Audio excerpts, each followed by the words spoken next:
उपासना में चलने वाले उपासक को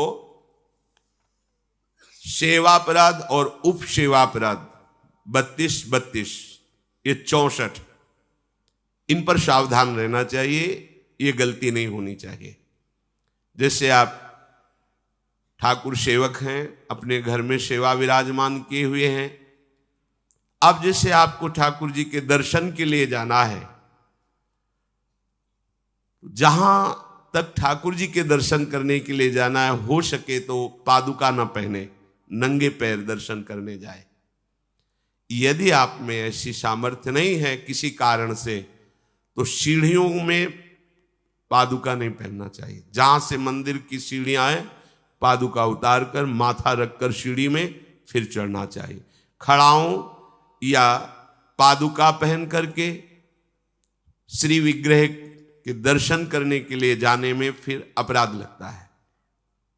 अरे अपने मालिक के दर्शन करने जा रहे हैं, स्वामी के दर्शन करने जा रहे हैं, प्रभु के दर्शन करने जा रहे हैं, तो अपनी कुटिया से और मंदिर तक नंगे पैर जाना चाहिए। ये भावना रखनी चाहिए। भरत जी जा रहे हैं प्रभु के दर्शन करने के लिए, अयोध्या से पैदल ही चले थे, तो सुकुमार चरणारविंद तो बड़े बड़े फफोके छाले पड़ गए थे।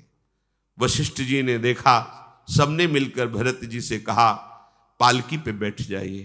तो उनका हाँ, मेरे प्रभु यहां नंगे पैर चले हैं और मैं पालकी पे बैठ जाऊं? उचित तो यह है कि अपने प्रभु के दर्शन के लिए मैं जा रहा हूं, तो जहां जहां प्रभु के चरण पड़े वहां मेरा शीश पड़े, अर्थात सिर भर जाऊं। उचित मोरा सप्ते सेवक धर्म कठोरा, यहां मैं सर के बल चल के जाऊं, पर असमर्थ हूं। तो आप कह रहे हैं पैर में छाले पड़ गए, आप सवारी में बैठ जाइए। ऐसा नहीं हो सकता। तो अपने प्रभु के दर्शन करने के लिए जब जाए, तो हो सके सामर्थ्य हो तो पादुका न पहने, कोई खड़ाऊं चप्पल जूता आदि ना पहने। अगर पहने हैं तो बस सीढ़ी तक ही पहन कर जाए, ऊपर सीढ़ियों के नहीं। इतने सुकुमार मत बनो, ये आग में जलाया जाएगा शरीर, ये गाड़ दिया जाएगा शरीर, इससे ज्यादा प्यार ना करो। दूसरा, प्रभु के जो उत्सव हैं, कृष्ण जन्माष्टमी, राधा अष्टमी और भी जो भागवतिक उत्सव हैं, यदि आप अपने आराध्य देव का उत्सव नहीं मनाते हैं तो ये सेवापराध है, मनाना चाहिए। 4 लोग मिल करके सुंदर फूलों से पत्रों से श्रृंगार करके प्रभु की जय घोष करनी चाहिए, प्रभु की कथा करनी चाहिए। आपस में बैठ करके भगवान के जन्म अवतार की, लीला अवतार की कथा कहे, नाम कीर्तन करे। अगर ऐसा नहीं करता तो ये अपराध है। तीसरा, प्रभु या गुरुदेव के सामने जाकर प्रणाम न करना, यह अपराध है। जय बार सामने जाए तय बार प्रणाम करे। अगर आप अस्वस्थ हैं, आपका शरीर काम नहीं कर रहा, तो हाथ जोड़कर सर झुका दीजिए, नहीं तो पंचांग या साष्टांग प्रणाम कीजिए। जय बार गुरुदेव से मिले, जय बार प्रभु के श्री विग्रह के सामने जाए, तय बार प्रणाम करें। अगर अपनी कुटिया में भी प्रभु विराजमान है तो जय बार उनके सामने, इससे दासत्व पुष्ट होता है, प्रभु की कृपा प्राप्त होती है, प्रणाम करें। चौथा, यदि आप अपवित्र हैं, शौच में गए हैं और वहां वैसे ही वस्त्र पहने हुए जिसमें आपने शौचालय में प्रवेश किया, शौच किया, उन्हीं वस्त्रों से अपवित्र दशा में प्रभु के सामने नहीं जाना चाहिए। इसीलिए हमारी बुद्धि मलिन हो जाती है, कोई सिद्धांत समझता ही नहीं है। जो शौचालय है उसमें उतने ही वस्त्र पहन कर जाएं जितने हम धो सकते हैं। अगर आपको बार बार शौच लग रही है तो आप कमर से जरूर स्नान करें, यहां से हाथ धो लीजिए, कुल्ला कीजिए, नाक आंख कान इन छिद्रों को पवित्र कीजिए और वही वस्त्र पहनिए, या उनका हो, नहीं तो जो अन्य वस्त्र हैं, आजकल तो सुविधा है, कोई बाहर तो जाना नहीं होता, वस्त्र उतार दीजिए, उतना पहनिए जितना धो सकते हैं। यदि आप ठाकुर सेवक हैं भजन करने वाले हैं, ये पवित्रता नहीं रखेंगे तो जहां जो कुछ भी छुएंगे सब अपवित्र हो जाएगा, और अपवित्र बुद्धि भगवान में नहीं लगती, ओ मलिनता छा जाती है। अब ये आज का जो नया समाज है, शास्त्र पवित्रता को जानता ही नहीं है तो स्वीकार क्या करेगा, और बिना पवित्र हुए हमारे विचार पवित्र नहीं होते। इसलिए कभी अपवित्र दशा में ठाकुर जी के सामने, श्री विग्रह के सामने जाना, सेवा सामग्रियों को छूना, ये अपराध माना गया है। प्रभु के सामने या गुरुदेव के सामने जाके ऐसे करना, एक हाथ से प्रणाम करना, ये सेवा अपराध माना गया है। दोनों हाथ भगवान ने दिए, दोनों को जोड़िए, दोनों को जोड़कर सर झुकाइए, इससे तुम्हें कृपा प्राप्त होती है प्रभु की। प्रभु की कृपा का क्या स्वरूप है? नाम में प्रेम होने लगे, जितेंद्रियता आने लगे, हृदय पवित्र होकर सबके सुख भावना में मगन होने लगे, ये प्रभु की कृपा। छठवां, जब हम प्रभु की परिक्रमा करते हैं तो परिक्रमा करते समय प्रभु के जब सामने आवे तो उनको प्रणाम करें। प्रणाम किया, फिर आगे। 4 परिक्रमा हमारे प्रियालाल की होती है। कभी सामने परिक्रमा नहीं करनी चाहिए, जैसे सामने खड़े ऐसे घूम जाते हैं सामने, नहीं, ऐसा नहीं। प्रभु के सामने ऐसे नहीं घूमना, वहीं खड़े खड़े घूम गए 4, ऐसा नहीं। प्रभु को दाहिने करके प्रदक्षिणा। अगर आप प्रभु को प्रणाम नहीं करते, परिक्रमा करते हुए या सामने घूमते, ये सेवा अपराध है। 7वां, प्रभु के सामने गए मंदिर में और आप पैर फैला के बैठे, सामने ऐसे पैर फैला लिए, ऐसे फैला के बैठे, ये अपराध है। अपने आराध्य देव के सामने, अपने गुरुदेव के सामने पैर फैला के नहीं बैठा जाता। यदि आपके पैरों में कोई दोष है तो उतनी देर ही रुकिए जितनी देर आप खड़े दर्शन कर सकते हैं, सामने से हट जाइए, सामने पैर नहीं होने चाहिए आपके। 8वां, प्रभु के श्री विग्रह के सामने दोनों घुटनों को ऊंचा करके अपने हाथों से लपेट कर बैठना, ऐसे ऐसे घुटने दोनों खड़े करके ऐसे जैसे बांध कर ऐसे ऐसे बैठना सेवा अपराध है। प्रभु के श्री विग्रह के सामने,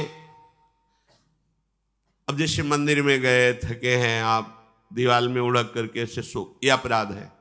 प्रभु के श्री विग्रह के सामने उतनी देर ही टिको, बस जितनी देर आप सावधान है, नहीं बाहर निकल जाओ, एकांत सेवन करो। श्री विग्रह के सामने उतनी देर ही। दर्शन करने गए, केवल आपकी दृष्टि नक्शिख लो अंग माधुरी, प्रभु की केवल दर्शन कर रहे, आंख बंद कर ली, ध्यान किए, फिर दर्शन, फिर ध्यान। जब मन देखा कि चंचल होने लगा, नेत्र झुकाए, प्रणाम किया, मंदिर से बाहर हो गए, किसी से वार्ता नहीं। प्रभु के श्री विग्रह के सामने उनके चरणामृत और प्रसाद को छोड़कर अन्य नहीं पाना। प्रसाद मिला तो पा गए, चरणामृत मिला तो पी लिए, इसके अलावा ऐसा नहीं कि अब जगह है, प्रभु है, चलो और कुछ नहीं। वहां कोई खाना पीना, कोई व्यसन, ये अपराध है। प्रभु के श्री विग्रह के सामने बैठकर बात करना और उसमें झूठ बोल देना, ये दोनों अपराध हैं। प्रभु के दर्शन करने के लिए जब जाइए तो बोलिए मत किसी से, और कैसे हो, क्या है, कुछ नहीं, शांत, राधा राधा राधा। भैया बात करनी तो बाहर मिलना, यहाँ नहीं, यहाँ हम दर्शन, आप भी दर्शन कीजिए और हट जाइए उससे। अगर कभी कोई अपना पूज्य जन, बड़ा जन है, हमसे बात कर रहा है, उसको कैसे कहें कि आप हट जाइए? तो जितनी बात हो भागवतिक हो और सत्य हो, क्योंकि वहां सत्य साक्षी देने की नहीं, प्रभु विराजमान है। वहां का झूठ तुम्हारे पुण्यों को नष्ट कर देगा। पहले भी जब कोई बात सत्य कहलानी होती थी तो कहा जाता था मंदिर में चढ़ के बोल दो, फिर हम दोबारा तुमसे नहीं पूछेंगे। वो हाँ चलो, तो मंदिर में बोल रहा है मतलब सत्य बोल रहा है। प्रभु के सामने झूठ बोलना या अन्य वार्ता करना, यह अपराध है। प्रभु के श्री विग्रह के सामने जोर जोर से किसी को बुलाना, ए जोर से आवाज नहीं, स्वामी विराजमान है। अगर किसी को बुलाना भी है, इशारे से समीप जाके स्पर्श करके चलो दर्शन करो। प्रभु के श्री विग्रह के सामने आपस में प्रापंचिक बात करना, अगर बात ही करनी, आज देखो कितना सुंदर मोर मुकुट है, आज देखो कितना सुंदर प्रभु का हार है, आज देखो कैसे मकराकृत कुंडल है, आप देख रहे हो, प्रभु ऐसा लग रहा है मुस्कुरा रहे हैं, प्रभु देख रहे हैं। बस उनके विषय की बात करो तो करो, अन्यथा मौन। प्रभु के श्री विग्रह के सामने लड़ाई झगड़ा कर देना। अगर आप बिहारी जी के सामने, राधा वल्लभ जी के सामने, राधा रमण जी के सामने कोई आपको धक्का दे रहा है, कोई आपको कटु व्यवहार कर रहा है, आप चुप रहिए, आपको प्रतिकार नहीं करना। मालिक हैं, वो देख रहे हैं, बिल्कुल शांत रहिए, बहुत बड़ा हिसाब हो जाएगा आपका, जन्म जन्मांतरों के अशुभों का नाश हो जाएगा। और अगर लौट कर आपने गाली दे दी और थप्पड़ मार दिया तो ये कलह आपके पुण्यों का नाश कर देगी। बहुत सावधानी से भगवत दर्शन किए जाते हैं। प्रभु के श्री विग्रह के सामने किसी को किसी भी प्रकार से पीड़ा देने की भावना कर लेना, भावना भी नहीं करनी पीड़ा देने की, प्रगट में देने की तो बात जाने दो। नहीं नहीं, प्रभु मानो आपने को कोई पीड़ा पहुंचा है तो प्रभु आप सर्व सामर्थ्यशाली, इसकी बुद्धि शुद्ध कर दो, इसका मंगल हो जाए। तो उसकी शुद्ध होगी कि नहीं, उसका मंगल होगा कि नहीं, प्रभु जाने, आपका मंगल हो जाएगा, आपकी बुद्धि शुद्ध हो जाएगी। प्रभु के श्री विग्रह के सामने किसी को आशीर्वाद देना। आप प्रभु के दर्शन करने गए, कोई आपको प्रणाम कर रहा, खुश रहो जय हो जय, नहीं, देखना भी नहीं उधर, सीधे प्रभु की तरफ देखो। वहां कोई भी कहीं भी किसी को भी प्रणाम करे, प्रणाम प्रभु को हो रही है, आप बिल्कुल ये मानकर कि मेरे को प्रणाम कर रहा है उसको आशीर्वाद, बिल्कुल नहीं, प्रभु की तरफ केवल देखें। अगर किसी को ऐसे तो वो अपराध बनता है। प्रभु के श्री विग्रह के सामने किसी को गाली देना, निष्ठुर वचन बोलना, यह अपराध है। प्रभु के श्री विग्रह के सामने कंबल से शरीर ढक करके वहां बैठना, ऐसा। ये जो हमारा भजन करते हुए, सेवा करते हुए मन कठोर होता है, प्रेम में नहीं डूबता है, हमसे गलतियां होती रहती हैं। प्रभु के श्री विग्रह के सामने बैठ करके दूसरे की निंदा कर देना, ऐसा होता है। जैसे श्री जी के सामने बारंडा है, से जहाँ समाज होती, वहाँ बैठे हैं, अब घंटों बैठे हैं, अब आपस में चर्चा कर रहे हैं, अमुक की, ये अपराध है। एक की प्रशंसा, एक की निंदा, और प्रभु सामने बैठे हैं। बिल्कुल वहाँ बैठना है तो मंत्र जप करो, नाम जप करो, या पद गान करो जिनमें उनकी लीलाओं का गायन किया गया है। प्रभु के श्री विग्रह के सामने किसी को हाथ जोड़कर उसकी बड़ाई करना नहीं, प्रभु के सामने नहीं। आपने तो बड़ी कृपा की, उस दिन वहां मिले, ऐसा कुछ नहीं। ये सावधानी रखनी है तो सावधान रहना चाहिए। प्रभु के श्री विग्रह के सामने हंसी मजाक, अश्लील शब्दों का उच्चारण करना, एक दूसरे से हंसी मजाक कर रहे हैं, सेल्फी ले रहे हैं, ये सब नाटकबाजी नहीं, नहीं तो आए हो धाम में कृपा प्राप्त करने के लिए और बन जाएगा अपराध। प्रभु के श्री विग्रह के सामने अधोवायु आदि का त्याग करना, ऐसा कुछ है, एक झलक लीजिए, बाहर जाइए, वहां मर्यादा है। ये कोई ऐसा नहीं कि मनोरंजन का स्थान हो, इन्हीं की कृपा से हमारा जीवन सत मार्ग में चलता है। और आपसे सच्ची कहते हैं, ये हमारे प्रभु राधा वल्लभ लाल जी, बांके बिहारी लाल जी, राधा रमण लाल जी, ये मूर्तिकार की रचना नहीं, साक्षात प्रिया प्रीतम है। हमारी भावना नहीं बन पा रही, इसीलिए है, नहीं तो इनके इशारे होते हैं, ये मुस्कुराते हैं, और जो आप बात करोगे उसका उत्तर आपको मिल जाएगा, आपके ही हृदय में बैठकर उत्तर दे देंगे। कई बार ऐसी प्रभु की तरफ से इशारे होते हैं कि साक्षात प्रभु विराजमान है, बस आपकी भावना जाकी रही, भावना जैसी प्रभु मूर्ति देखी तिन तैसी। और सेवा में आपके पास सामर्थ्य है, पर आप साधारण चीजों से प्रभु की सेवा कर रहे हैं तो यह अपराध है। जैसे एक दिन कहा था कि ठाकुर जी के सामने तो चिरौरी रखवा दी, और आप पूरा परिवार पकौड़ी हलवा से बाल भोग कर रहे, ये अपराध है। ऐसा नहीं। यदि आपके पास नहीं है तो बाजरे की आधी रोटी से ठाकुर जी प्रकट हो गए धन्ना जी के यहां। प्रभु को नहीं चाहिए, वो तो विश्व का भरण पोषण करने वाले स्वयं विश्वात्मा हैं।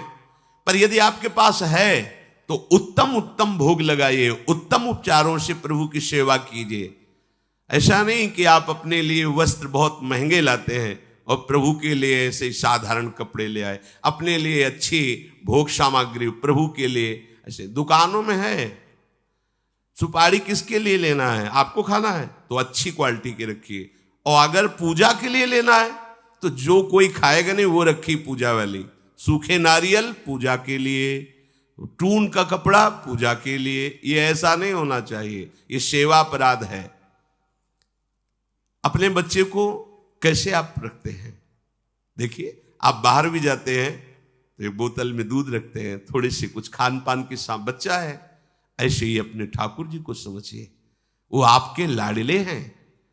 जो आप जल पिलाओगे वो जल पिएंगे, जो आप भोग लगाओगे भोग लगाएंगे। सेवा विग्रह में प्रभु आपके अधीन है।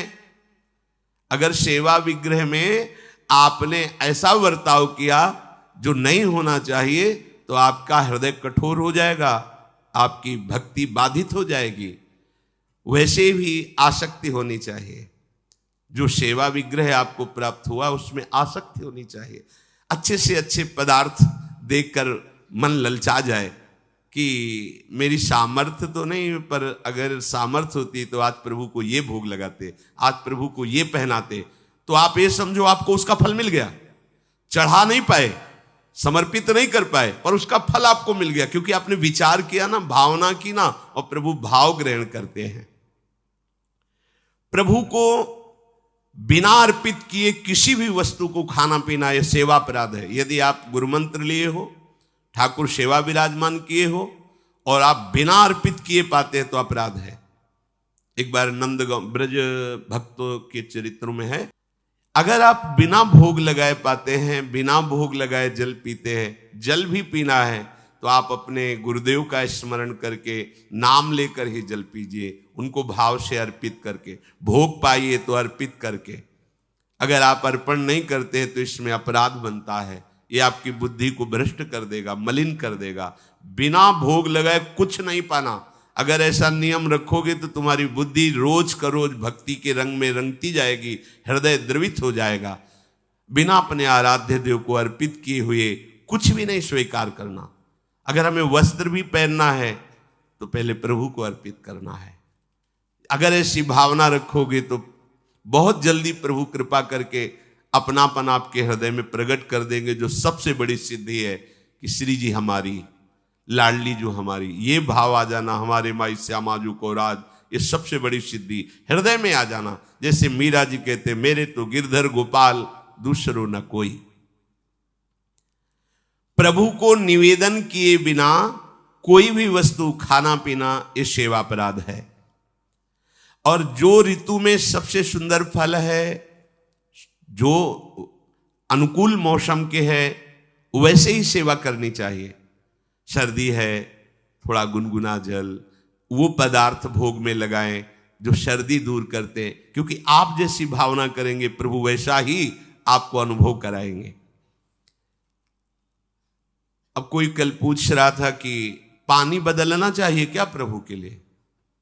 एक गिलास में रख दिया, 24 घंटे ऐसे रखा है, उसको बदलना चाहिए, तो ये सेवा हो रही क्या? अरे भाई, पानी थोड़ी रखने के लिए है, वो तो समय समय से पिलाना है। और जब शयन कराते हैं तो 2 लड्डू रख दिए, जल रख दिए। जब उत्थापन किए तो उस प्रसाद को विराजमान प्रसादी स्थान में किया, फिर नवीन भोग लगाया उत्थापन का। ऐसे थोड़ी कि सुबह चिरौरी और पानी रख दिया और शाम तक वैसे रखा हुआ है, ये सेवा नहीं कहते, तो प्रमाद स्थिति है। देखो, गांव गली की सेवा वाली बात अलग है, यहां प्रेम की उपासना की बात है, शरणागति की परिपक्वता की बात है। सुंदर सुंदर फल वस्तुएं आई और आपने उनको पा लिया एक लेके, और फिर कहा कि भोग लगा देना, यह अपराध है। अब इसी में एक सावधानी की बात बता रहे हैं। गिरिराज जी की दंडोती परिक्रमा सदगुरुदेव भगवान के साथ लगा रहे थे। जब मानुषी गंगा में पहुंचे तो वहीं पास में सहतूत बिक रहे थे। महाराज जी ने कहा, श्री जी की इच्छा है, सहतूत लाओ। सहतूत लाए, वो इतने इतने खटमिठे से होते। मानुषी गंगा में उनको धोए। महाराज जी ने भोग पात्र में रख करके इतने दिए, बोले पाओ। महाराज जी श्री जी को, बोले ऐसे थोड़ी श्री जी को पवा देंगे, पहले बताओ खट्टे तो नहीं ज्यादा। तो महाराज जी अपराध तो नहीं लगेगा। बोले देखो हमारे यहाँ प्रेम की उपासना है, हम हर वस्तु को पहले स्वयं चख के देखते हैं, अगर हमारी लाडली जी के लायक नहीं तो हम भोग नहीं लगाएंगे। अब ये ज्ञान तो हमें पहले था नहीं, क्योंकि पहले था कि बिना भगवान को प्रभु को अर्पित किए हुए एक किनका भी नहीं, क्योंकि सबसे पहले प्रभु। लेकिन ये इससे भी श्रेष्ठ बात है, हमारे लाडली लाल को कहीं ऐसा कोई भोग न लग जाए जो दुखद हो, तो हम पहले कढ़ी चावल रोटी सब सामग्री बनी। अब हम देखेंगे, पहले एक चम्मच निकाले, अलग लिए, हाँ कढ़ी ठीक है, बहुत सुंदर, ठीक, आज थोड़ा नमक कम है, थोड़ा सा और मिला देते हैं, या चीनी कम है खीर में, थोड़ा सा और मिला, फिर हाथ धोया, आचमन किया, फिर वहां से उसको ठीक किया और फिर भोग लगाया। ये प्रेम की उपासना की। यहां जो बात कह रहे कि अच्छे अच्छे फल लेके उठाए खा लिए, हाँ अपने स्वाद बुद्धि से अपने उदर पर पोषण के लिए यदि आपने ले लिया है, तो अब आपने कोई भोग सामग्री, लड्डू या पेड़ा रखे हुए हैं श्री जी के लिए, रोज भोग लगता है, और डिब्बा को खोला है, प्यास लगी है, एक पेड़ा लिया, पानी लिया, और वो अमनिया नहीं रह गया। अब आपने ले लिया, पहले तो अपराध लगा कि आपने अमनिया पाया, दूसरा सारा वो पदार्थ जो रखा था वो सब बेकार हो गया, श्री जी के भोग लायक नहीं। बहुत होश में सेवा में प्रभु के श्री विग्रह के सामने पीठ करके बैठ जाना। सामने श्री जी विराजमान है तो उनके सन्मुख होकर के बैठिए या साइड में बैठिए, ठीक उनके सामने पीठ नहीं होनी चाहिए। प्रभु के श्री विग्रह के सामने किसी को प्रणाम करना, जैसे श्री जी के दर्शन करने राधा वल्लभ जी के गए हैं तो आंख बचाइए, किसी को आंख ना मिलने पावे, बड़ा छोटा कोई भी, बस मन से सबको प्रणाम, बस सीधे प्रभु से आंख मिला लीजिए। अगर वहां गुरु जी पधारते हैं या गुरु स्वरूप महापुरुष कोई पधारते हैं तो श्री विग्रह के सामने से हट जाइए और दूर हो करके फिर उनको लक्ष्य करके प्रणाम कीजिए, पर सामने नहीं। जैसे ऐसे सामने दर्शन कर रहे हैं तो उसमें हम प्रणाम करेंगे तो उनकी दृष्टि हमारी तरफ आएगी, तो हमारे द्वारा ये बाधा पड़ गई उनकी एकाग्र। और दूसरी बात, शास्त्र मर्यादा भी है प्रभु के साथ। अगर आप प्रणाम करते हैं तो कई बार हमने देखा है कि जैसे सदगुरुदेव भगवान दर्शन कर रहे हैं तो हिम्मत ही नहीं थी कि प्रणाम कर लो, क्योंकि उन मतलब वो उनकी कृपा से मन पर इतना शासन था, बिल्कुल पीछे साइड में उनके सामने जाने की, क्योंकि वो आंख जब मिल रही तो फिर बीच में नहीं। जैसे कभी अचानक ऐसा प्रणाम मुद्रा में हुए तो बाहर निकल के कह दिया कि श्री जी के इस दरवाजे से लेकर उस दरवाजे के बीच में कभी भी ये व्यवहार वृत्ति नहीं होनी चाहिए, ये प्रणाम नमस्कार, ये बातचीत लेना देना बिल्कुल नहीं, चाहे हम हो या कोई हो। तो अब उनका आदेश, तो ऐसे नेत्र से प्रणाम किया अपने दर्शन।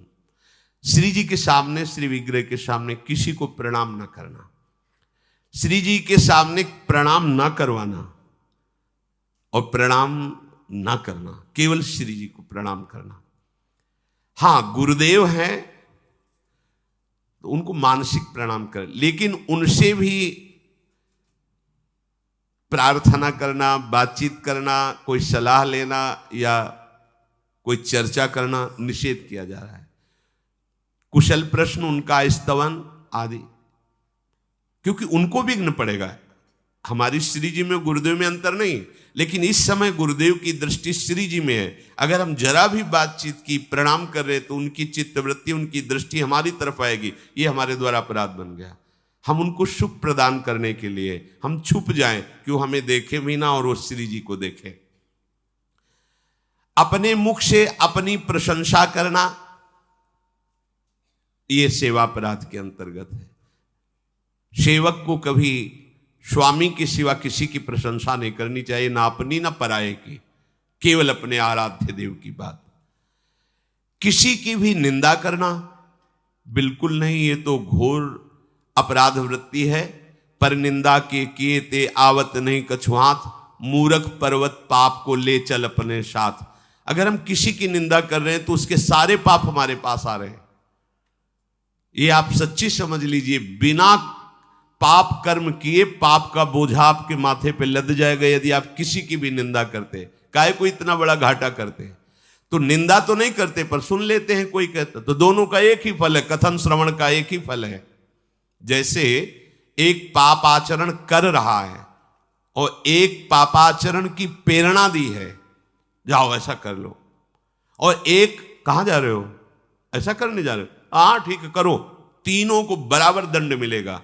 कर्ता, प्रेरक, अनुमोदन। अनुमोदन हाँ हाँ ठीक है, प्रेरक हाँ ऐसा कर दो, और वो जो कर्ता चाहे शुभ कर्म हो, तीनों को बराबर फल मिलेगा। अच्छा कहां जा रहे हो, परिक्रमा, अरे भाई बड़े भाग्य की बात है, वृंदावन की परिक्रमा देना, अवश्य लगाओ, नाम जप करते हुए लगाना, पूरा परिक्रमा को उसको फल मिलेगा।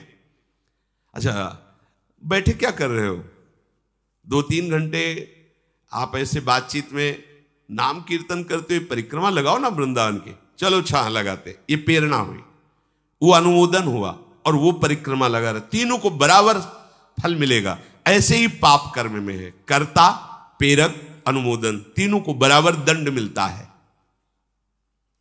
ये हुए 32 अपराध सेवा के, और 32 उप अपराध। राजा के अन्न का भक्षण करना उप अपराधों में आता है। यदि वो वैष्णव नहीं, भगवत प्रेमी नहीं है, तो राजअन्न को निषेध माना गया है। अंधेरे में श्री विग्रह को रखना, जहां श्री जी विराजमान है वहां एक दीपक ही चाहे जल ले, लेकिन जलना चाहिए, प्रकाश रहना चाहिए। अगर प्रभु शयन भी कर गए तो भी एक दीपक जलना चाहिए। अब तो दीपक की बात ही क्या है, अब तो लाइट व्यवस्था है, तो छोटा सा प्रकाश का ऐसा। जो गुरुदेव ने नियम दिए हैं उन नियम के अनुसार आपकी दिनचर्या होनी चाहिए। मनमानी नहीं, ये मनमानी दिनचर्या का फल होगा गुरु की प्राप्ति, पर भगवत प्राप्ति होगी गुरु प्रदत्त दिनचर्या से। प्रभु के मंदिर में उत्साह पूर्वक प्रभु की सेवा करना, घंटा नाद करना, शंखनाद करना, मृदंग नाद करना, ऐसा कोई भी अभक्ष वस्तु प्रभु को निवेदन करना ये निषेध है। भगवान ने सब बनाया है तो भगवान को सब हम भोग, हम तो प्याज लहसुन का भी भोग लगा देते, कुछ लोग कहते हैं ये अपराध है। बिल्कुल नहीं, सात्विक भगवान ने आदेश किया है, सात्विक वस्तुओं का भोग लगाइए, इसीलिए निषेध किया जाता है, आप ये मत खाइए, आप ये मत खाइए।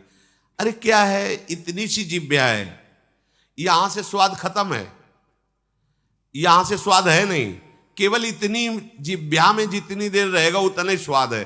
काहे को इस दुष्ट को इतना चंपल बना दो कि दूसरों का हत्या करके मांस खाने के लिए राजी हो जाए, दूसरों के जीवन को नष्ट करने वाली बना दे। ये स्वादेंद्री, रसेंद्री, इसको, ये बड़ी दुष्ट है, इसको शासन में रखो, कुछ नहीं होना।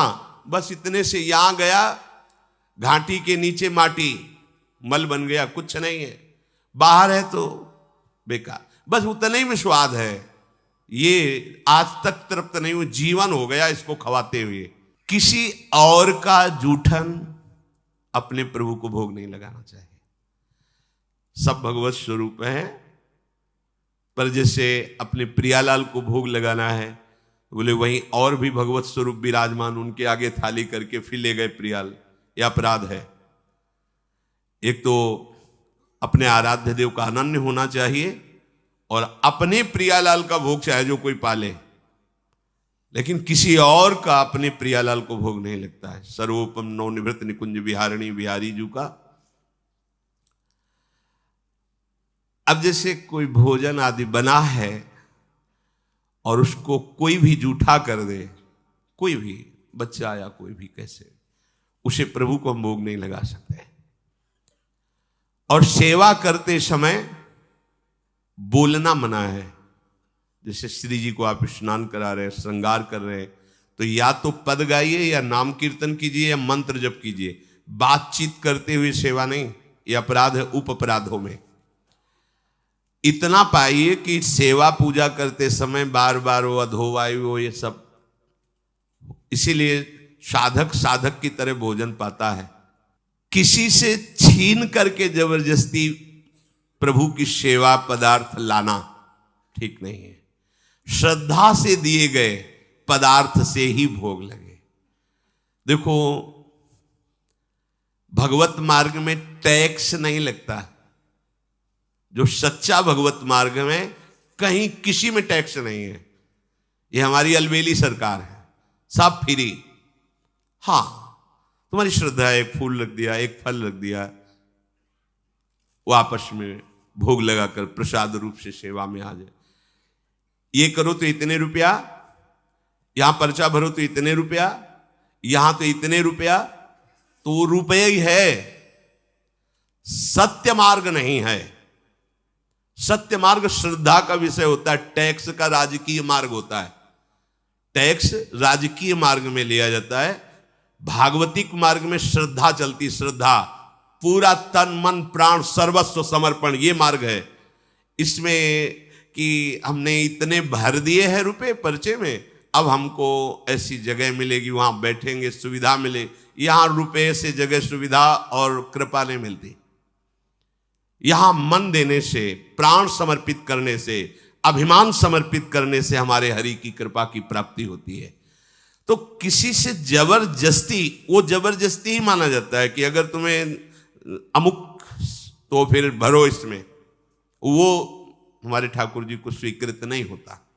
हाँ, भाव से आया है तो देखो, शबरी जी जूठे बेर प्रभु को अर्पित कर रहे हैं, वाह वाह करके पा रहे। जूठे का तात्पर्य यही हुआ कि पहले चेक किए कि इस पेड़ का बेर खट्टा तो नहीं है, फिर आचमन किया, फिर वो फल उतार कर प्रभु को पवा रही है।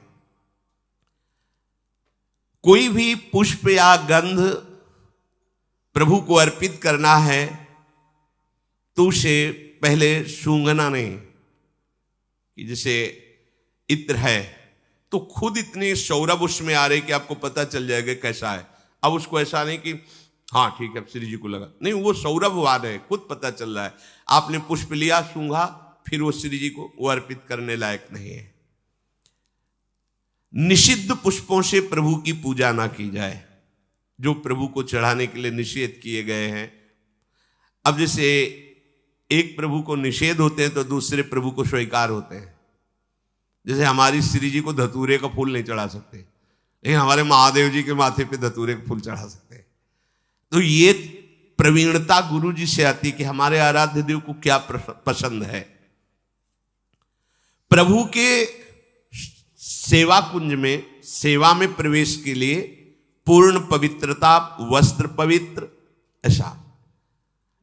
ऐसे नहीं कि ऐसे उठे और ऐसे चल, नहीं, पूर्ण पवित्रता से जाइए। अगर कहीं आपने गृहस्थ धर्म का भोग किया है तो वो वस्त्र पूर्ण रूप से धुल करके पवित्र होकर के ही, उन स्थिति में कभी स्पर्श नहीं करना चाहिए घर के ठाकुर को भी।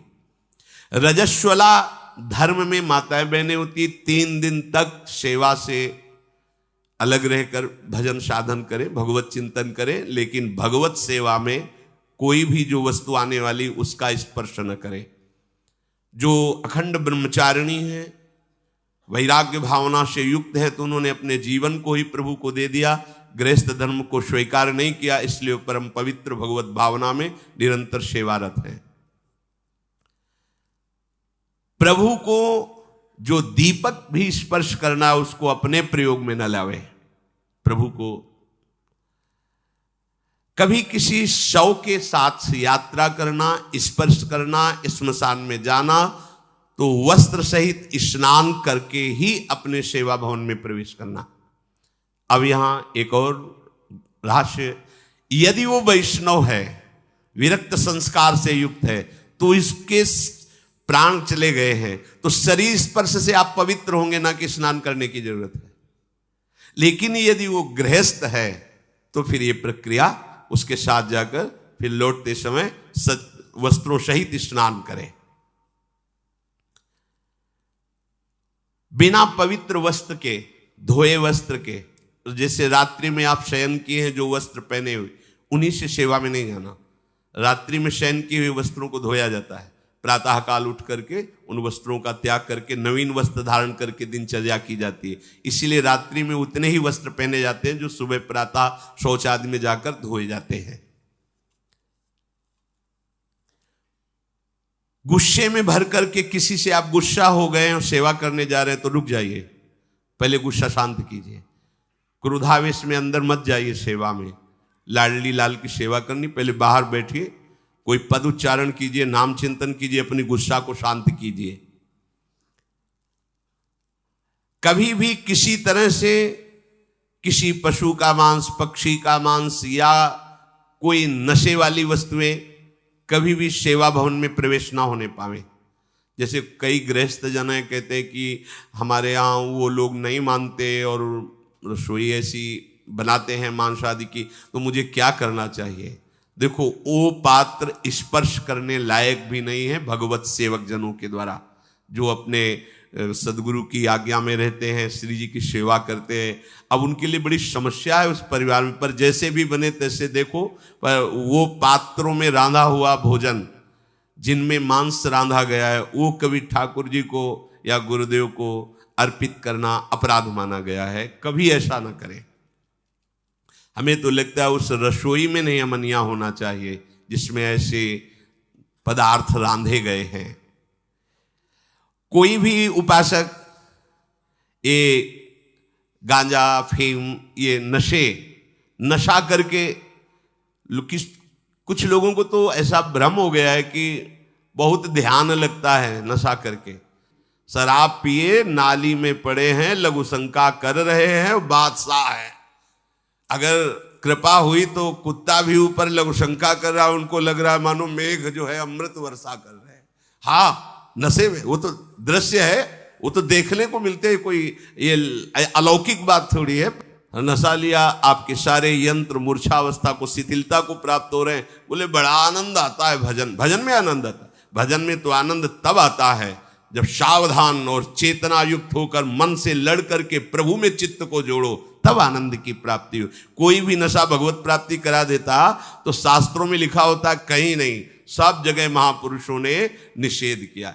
कुछ सिद्ध पुरुषों में ऐसी लीलाएं होती हैं, पर उनकी हम होड़ थोड़ी कर सकते हैं। एक महापुरुष थे जो 10 ग्राम संखिया जहर रोज पाते थे। 10 ग्राम, अगर 2-4 बीज संखिया जहर के पालो तो मर जाओगे। तो उड़िया बाबा को विश्वास नहीं हुआ, तो जहां सुना वहां गए, उनसे कहा महाराज आप 10 ग्राम संखिया जहर पाते हैं? बोले रोज। बोले 4 बजे पाते हैं? तो बोले हम रुकेंगे आपके पास, देखेंगे। 4 बजे सिलबट्टा में रखा, इतने बीज 10 ग्राम में चढ़े होंगे। और बाबा ने देखा कि बोले इतने में तो 150 लोग मर जाएंगे। और बांटा और धो करके सिलबट्टा अपने खप्पर में डाला और पी गए। बाबा ने कहा हमको इसका रहस्य बताओ कि जहर आप पर प्रभाव क्यों नहीं करता? तो बोले आज से थोड़ी खा रहे हैं, हमने बचपन से अभ्यास किया था, एक बीज लेके घसा और चाट लिया। वो एक बीज का अभ्यास करते करते आज 1 तोला 10 ग्राम जहर पचा लेता हूं। ये संतों की लीलाएं होती। कई ऐसे महापुरुष होते हैं जिनमें बातें देखी जाती है, पर वो बात साधक को नहीं स्वीकार करनी। वो सिद्धावस्था को प्राप्त महापुरुष क्या लीला करते हैं। अभी कल के सत्संग में था, उपनिषद में आचार्य गुरुदेव अपने शिष्य से कहते हैं, जो मेरे आचरण शास्त्र से प्रमाणित हो वही आचरण करना, सब मेरे आचरण अनुकरण मत करना। भगवान शंकर जगत गुरु हैं, हलाहल विष पान किया, गले में रोक लिया, हम एक घूंट पानी नहीं रोक सकते। एक बूंद घाटी द्वार में चला जाता है तो खोक खोक करने लगते हैं। समुद्र मंथन के द्वारा निकला हुआ हलाहल विष भगवान गले में रोक गए। शरीर में तेल आदि लगा करके भगवान की सेवा में जाना निषेध किया गया है। तेल लगाने का ऐसा स्वरूप है कि नहाने के पहले आप लगा सकते हो, नहाने के बाद रज लगाओ वृंदावन की, तिलक लगाओ और फिर श्री जी की सेवा में जाओ। तो इन अपराधों से मुक्त होकर के हमारी सेवा भावना पुष्ट होती है।